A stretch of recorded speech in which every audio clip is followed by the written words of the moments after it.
اعوذ باللہ من الشیطان الرجیم بسم اللہ الرحمن الرحیم واعتصموا بحبل اللہ جميعا ولا تفرقوا صدق اللہ العظیم۔ سب لوگ مل کر اللہ کی رسی کو مضبوط تھام لو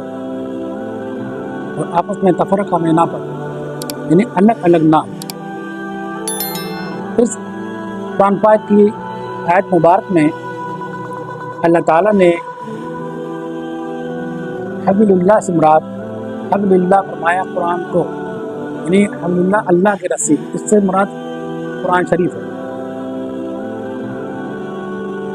تو فرمایا اس کو مضبوط سے تھام لو۔ اس کو مضبوط سے تھامنے کا مطلب کیا ہے کہ اس کو اپنی زندگی میں لاگو کرو، یعنی قرآن کی جو تعلیمات ہے اس کے مطابق ہم اپنی زندگی گزاریں، اجتماعی طور پر بھی اور انفرادی طور پر۔ جبکہ قرآن شریف حضور نبی کریم صلی اللہ علیہ وسلم پہ نازل کیا گیا اور قرآن شریف کی وضاحت کرنا، ایک ایک آیت کی تشریح کرنا، اس کے احکامات کو سمجھانا،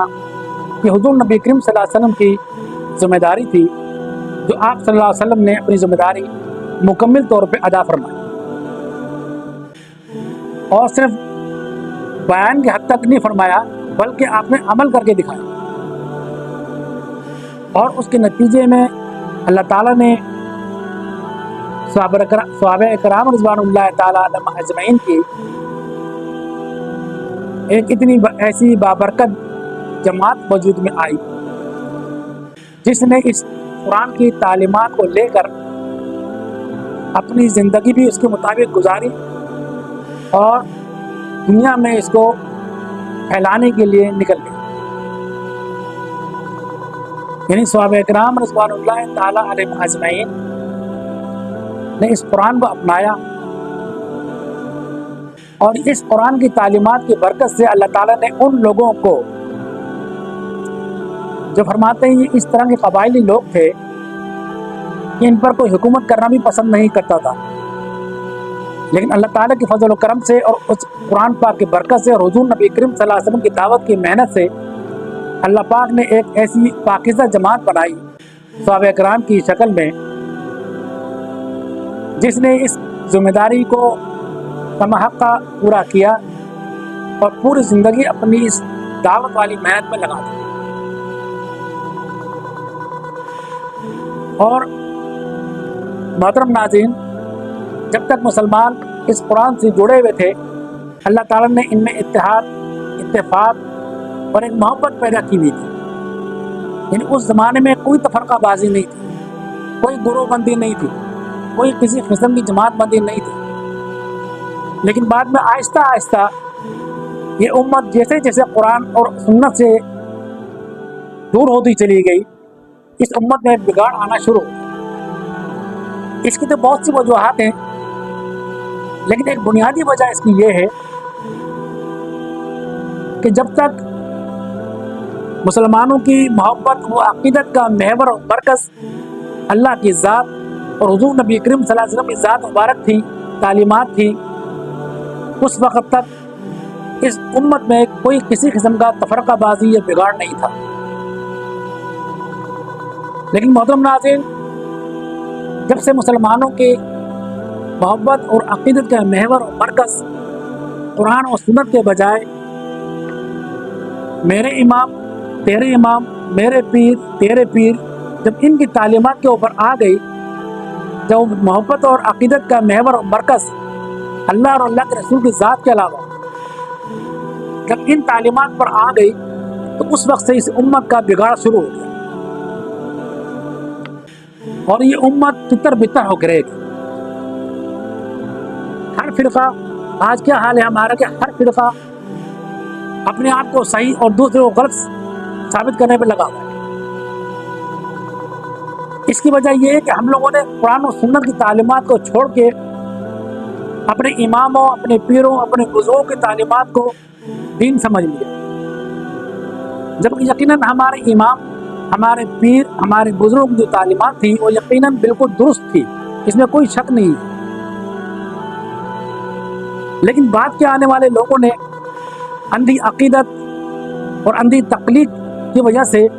اپنی خواہشات کو اس میں شامل کیا، ان کی تعلیمات کو، اور اس طرح سے اس تعلیمات کو مسخ کر دیا ہے جو اصل تعلیمات تھی، اور جو آبائی رسم و رواج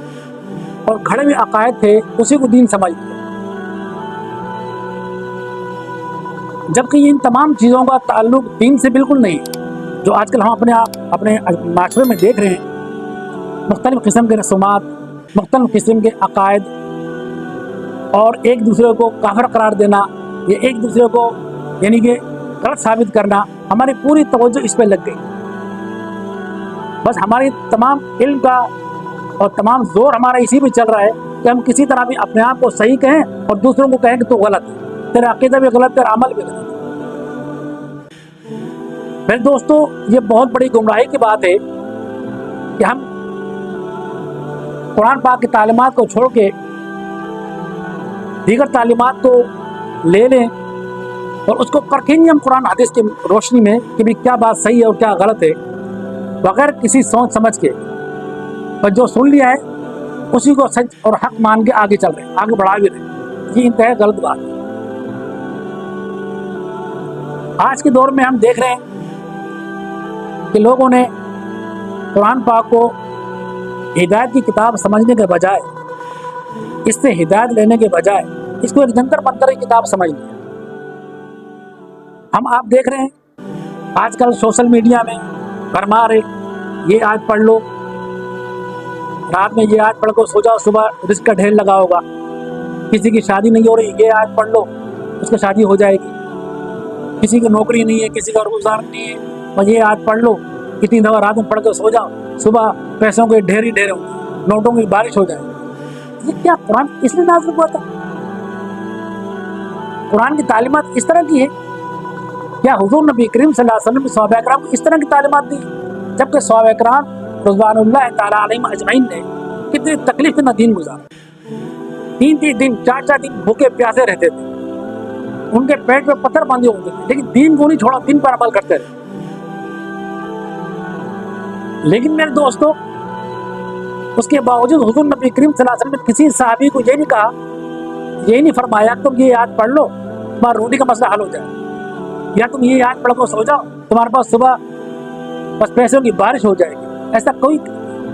آپ نے امت کو مال سے نہیں جوڑا بلکہ اعمال سے جوڑا۔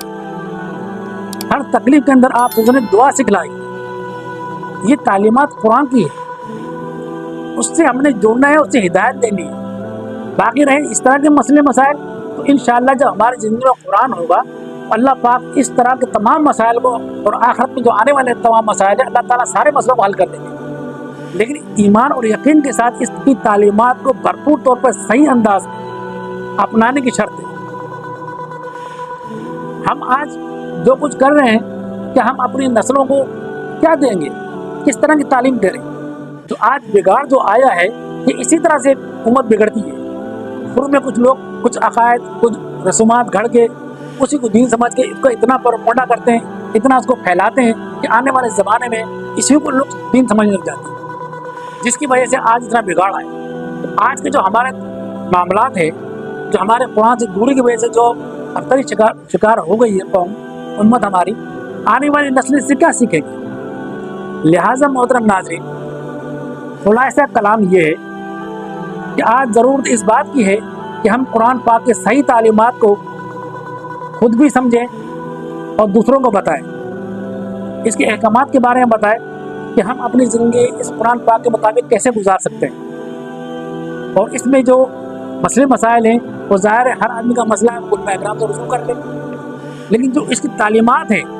کہ ہمارا اٹھنا بیٹھنا کھانا پینا دوسرے تعلقات کس طرح ہونے چاہیے، اس کی تو پوری مکمل تعلیمات ہے قرآن پاک میں، اور ہمیں اس کے مطابق اپنی زندگی کو گزارنی چاہیے۔ اگر کسی میں ہم کوئی برائی دیکھتے ہیں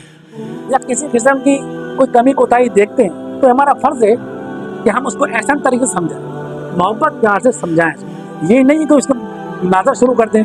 یا اس سے بحث و بحث شروع کر دیں اور خواہ مخواہ کی اس کو غلط اور کافر قرار دینا شروع کر دیں۔ یہ انتہائی خطرناک بات ہے، کیونکہ صحابہ کرام رضوان اللہ تعالیٰ علیہم اجمعین کی تعلیمات ہی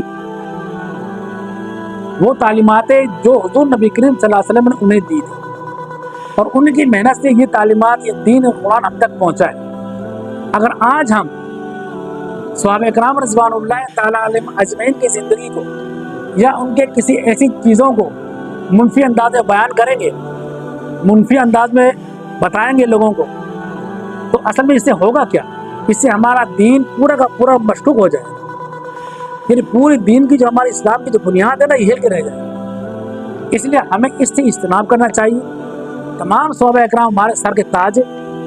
ہم ان کا ادب کریں، احترام کریں، ان کی تعلیمات پر عمل کریں۔ اس قرآن پاک کی اس آیت کے اندر اللہ تعالیٰ نے ایک حکیمانہ اصول بتایا ہے کہ ہر انسان پر لازم ہے کہ اللہ تعالیٰ کے بھیجے ہوئے اس نظام حیات یعنی قرآن پاک کو مضبوطی سے اس پر عامل ہو جائے، اور تمام مسلمان مل کر مجموعی طور پر اس پر عمل پیرا ہو، تو ہمارے آپس میں اختلافات ختم ہو جائیں گے۔ اللہ تعالیٰ ہمارے دلوں کے اندر محبت، اتفاق، اتحاد پیدا کرے گا، اسی طرح سے جیسا کہ صحابہ کرام رضوان اللہ تعالیٰ عنہم اجمعین کی زندگی میں تھی۔ اس زمانے میں جو محبت پیار تھی، مسلمانوں میں جو پیار تھا، وہی عروج، وہی پیار، وہی اتفاق انشاءاللہ آج ہمیں اللہ دے گا۔ یعنی ان کے دلوں میں جو قرآن کی محبت، سنت کی محبت، اللہ کی محبت، اللہ کے رسول کی جو محبت تھی، جو جذبہ تھا، اس جذبے نے ان کے اندر اتنی ایمانی قوت پیدا کر دی تھی کہ ایک تو عمل ان کا بہترین، دوسرا اللہ تعالیٰ نے ان کا روپ ڈال دیا دوسرے اقوام کے اوپر۔ اور آج ہم دور ہو گئے قرآن سے، ایک قسم کی ہماری ہوا نکل گئی۔ اس امت کی جو ذمہ داری تھی، اس ذمہ داری کو چھوڑنے کا نتیجہ ہی نکلا کہ اللہ تعالیٰ نے دیگر اقوام کے دلوں سے تمہارے روح کو نکال دیا۔ آج مسلمانوں کو کیا حال ہو رہا ہے؟ ہم اگر دیکھیں غور سے تو آج مسلمان دنیا کے اندر ذلیل و خوار ہو رہے ہیں۔ اس کی بنیادی وجہ یہی ہے کہ ہم اپنے اصل دین کو چھوڑ کر، اصل تعلیمات کو چھوڑ کر، ہم اپنے آباء و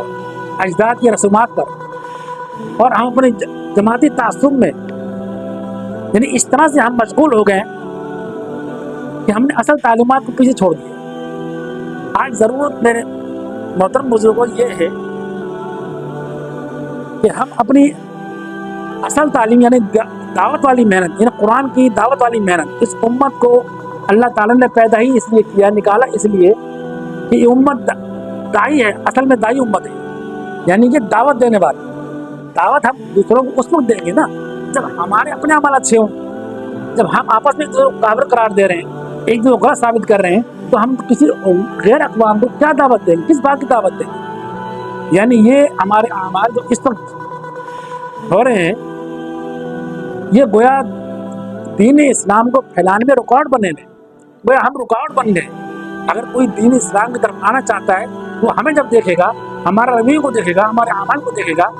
تو وہ پیچھے ہٹ جائے گا، وہ قریب نہیں آئے گا۔ وہ سمجھ کے کہ بھائی یہ خود آپس میں اتفاق نہیں کر رہے ہیں، ان کا آپس میں اتحاد نہیں ہے، تو میں جا کر کیا کروں گا؟ مجھے بھی اس طرح لڑنا پڑا ہے ان کے ساتھ، اس لیے وہ پیچھے ہٹ جاتا ہے۔ گویا ہم اس دعوت کی محنت کی وجہ سے ہم یعنی کہ اس دعوت کی کام کے اندر رکاوٹ بن گئے، ہمارے عمل رکاوٹ بن گئے۔ کیوں رکاوٹ بن گئے؟ کہ ہم نے اصل تعلیمات کو چھوڑ دیا ہے، اور جماعتی تعصب اور آبائی تقلید سے جب تک ہم باہر نہیں آئیں گے، اور قرآن کا بھی یہی نزول کا مقصد یہی ہے کہ ہم جماعتی تعصب یا آبائی تقلید کو چھوڑ کر یعنی قرآن پر غور و فکر کریں، اور قرآن کا نزول کا مقصد بھی یہی ہے۔ لہٰذا ہمیں قرآن سے جڑنا ہوگا، قرآن کی تعلیمات کو عام کرنا ہوگا، قرآن کی تعلیمات پر خود بھی عمل کرنا ہے اور دوسروں کو بھی عمل کی دعوت دینا ہے احسن طریقے سے، جس کی برکت سے اللہ تعالیٰ یہ ہمارے اختلافات ختم کر دے گا اور ہمیں آپس میں شیر و شکر کر دے گا۔ جس طرح صحابہ کرام آپس میں شیر و شکر تھے، ایک جگہ قرآن میں ان کی تعریف کے بارے میں فرمایا صحابہ کرام کی،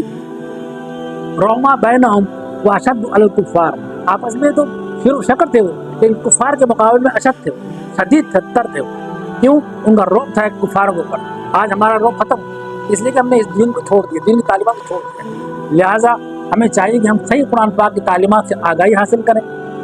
اور خود بھی عمل کریں، اور لوگوں کو بھی صحیح تعلیمات سے آگاہی دیں، لوگوں کو بتائیں۔ واخر دعوانا ان الحمد للہ رب العالمین.